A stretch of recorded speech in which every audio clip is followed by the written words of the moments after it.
It says, "Don't know if this is the right place, but I have a creepy story about a time slip." Saturday morning, I'm at home in my front room watching Soccer AM. It's a normal day, I'm not hungover or ill in any way, but as I was watching TV, I suddenly get the worst headache I have ever experienced. It was literally crippling. I felt like I couldn't even move. I remember thinking to myself, just close your eyes and wait for it to go away. So I do.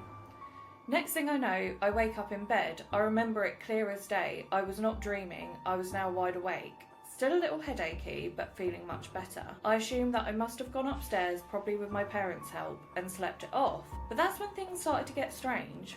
Although I was wide awake, I immediately realised that I was not in my bedroom.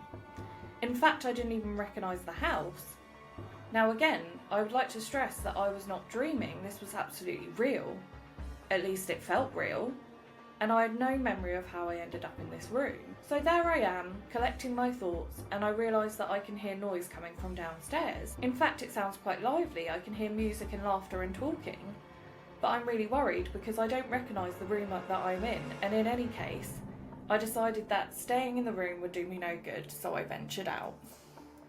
I walked out onto a hallway, and it was immediately obvious that there was some kind of get-together going on in this house. At this point, I still don't recognise where I was, but it did feel familiar, especially because I recognised most of the people stood in the hallway.